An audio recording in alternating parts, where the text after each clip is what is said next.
नमस्कार दोस्तों, Lord मनीगा YouTube channel में आप सबका स्वागत है। आज हम बात करने वाले हैं 7 ऐसे फाइनेंशियल रेशियोज के बारे में जिनको पढ़ने के बाद आपको किसी भी कंपनी के बारे में 99% इंफॉर्मेशन मिल सकती है।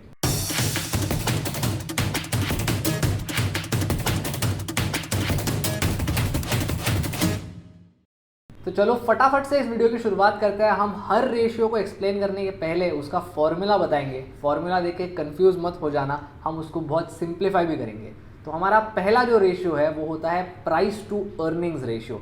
ये आपको सिंपल वर्ड्स में सिर्फ ये बताता है कि एक स्टॉक कितना महंगा या सस्ता है इन कंपैरिजन टू वो कंपनी कितना पैसे बना रही है। तो इसका फॉर्मूला बहुत सिंपल होता है, आपको सिर्फ कंपनी के स्टॉक की प्राइस लेनी है और उसको उसके ईपीएस से डिवाइड करना है। ईपीएस क्या होता है? वो होता है अर्निंग्स पर शेयर, मतलब कंपनी का जो टोटल नेट प्रॉफिट है साल के एंड में, इस नेट प्रॉफिट को टोटल नंबर ऑफ शेयर से जब हम डिवाइड करते हैं तो हमको ईपीएस मिलता है। मतलब अगर एक शेयर की प्राइस है 100 रुपये और उसका ईपीएस है 10 रुपये, तो आपको price to earnings ratio 10 times का मिलता है। मतलब इन्वेस्टर्स उस कंपनी में 1 रुपये के अर्निंग्स के लिए 10 टाइम्स प्राइस देने को तैयार है। तो नेचुरली अब तक आपने फिगर आउट किया होगा कि अगर प्राइस टू अर्निंग्स रेशियो बहुत ज़्यादा है तो शायद वो कंपनी ओवर वैल्यूड है, एंड सिमिलरली अगर प्राइस टू अर्निंग रेशियो एकदम कम है तो मे बी ये कंपनी अंडर वैल्यूड है। लेकिन आपने सिर्फ पी रेशियो के बेसिस पे डिसीजंस नहीं लेने हैं। देखो, अज्यूम कीजिए अगर एक कंपनी है जो एक स्पेसिफिक इंडस्ट्री में काम करती है, उस इंडस्ट्री में से 10 कंपनी है और उन हर कंपनी का पी अराउंड 15 है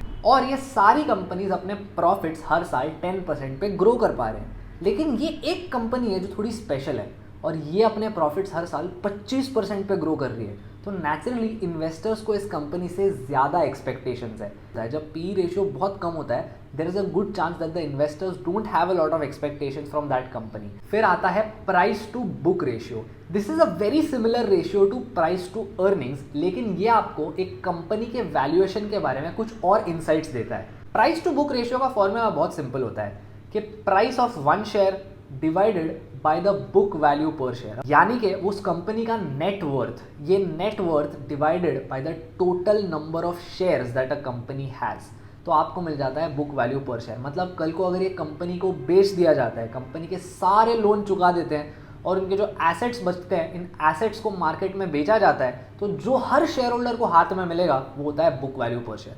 तो अब आपने समझा होगा कि प्राइस टू अर्निंग्स रेशियो की तरह प्राइस टू बुक रेशियो भी अगर हाई है तो हम बोल सकते हैं स्टॉक ओवर वैल्यूड है, एंड वाइस वर्सा। एक कंपनी की बुक वैल्यू इंडस्ट्री के रिलेशन में बहुत वेरी कर सकती है।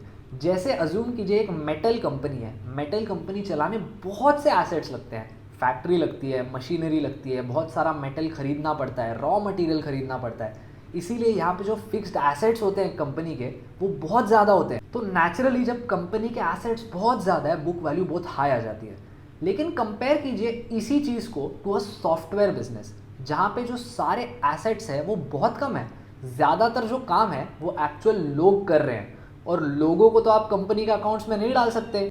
इसीलिए जब आप देखोगे एक मेटल बिजनेस का बुक वैल्यू बहुत हाई होगा, लेकिन एक सॉफ्टवेयर बिजनेस का बुक वैल्यू बहुत कम होगा। तो अगर आप सिर्फ और सिर्फ प्राइस टू बुक वैल्यू के रेशियो पे एनालिसिस करोगे तो आप बोलोगे कि जो सॉफ्टवेयर कंपनी है वो बहुत ओवर वैल्यूड है और जो मेटल की कंपनी है वो बहुत अंडर वैल्यूड है। लेकिन ऐसा नहीं होता। अगर आप जिस शेयर की एनालिसिस कर रहे हो वो इंडस्ट्री के रिलेशन में प्राइस टू बुक वैल्यू के बेसिस पे बहुत हाई है, तो आप बोल सकते हो कि शायद ये शेयर ओवर वैल्यूड है।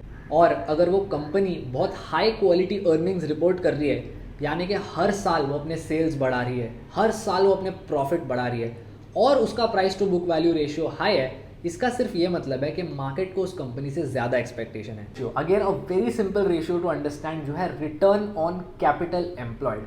ये रेशियो एग्जैक्टली वही बताता है जो ये साउंड करता है। मतलब एक कंपनी अपने सारे एम्प्लॉयड कैपिटल पे कितने पैसे बना रही है। एम्प्लॉयड कैपिटल मतलब लगाए हुए पैसे। रिटर्न ऑन कैपिटल एम्प्लॉयड को कैलकुलेट करना भी बहुत सिंपल होता है। एक कंपनी का earnings before interest and taxes आपको लेना है और उसको डिवाइड करना है by the total capital employed.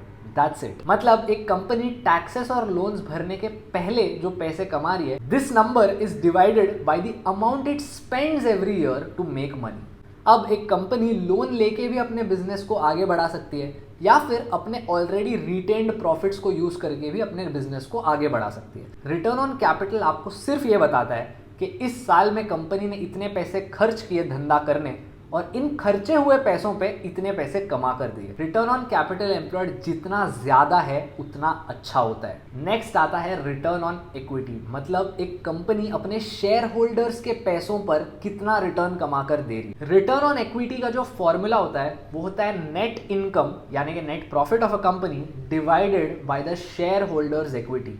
Share holders equity मतलब कंपनी का शेयर कैपिटल यानी कि वो पैसे जिनसे कंपनी स्टार्ट की गई थी plus the companies reserves and surplus.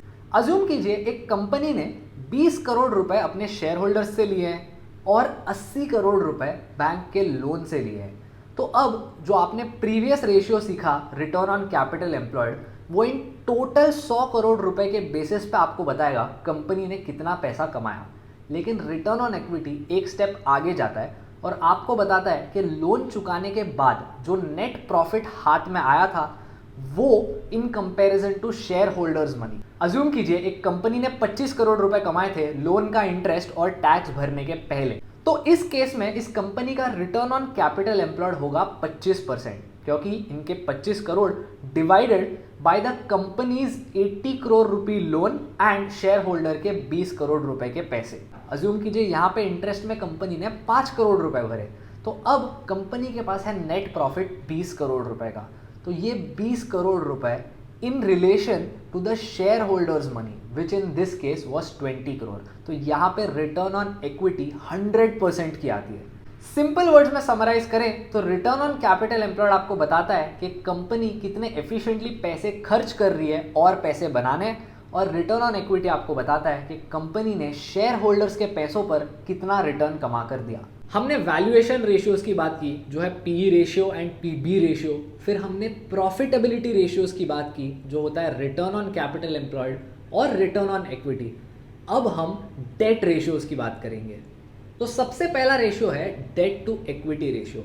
ये बहुत सिंपल होता है, एक कंपनी का टोटल डेट यानी कि उसके सारे लोन्स जो उन्होंने बैंक से लिए हैं, this loan divided by the total share holders equity. तो ये रेशियो जितना लो होता है उतना अच्छा होता है, मतलब एक कंपनी के पास अपने शेयर होल्डर्स का जो पैसा है वो बहुत ज्यादा है और बैंक से लोन लिया हुआ जो पैसा है वो बहुत कम है। जनरली ऐसा कहते हैं कि 1.5 के नीचे अगर डेट टू इक्विटी रेशियो होगा it's a very healthy sign.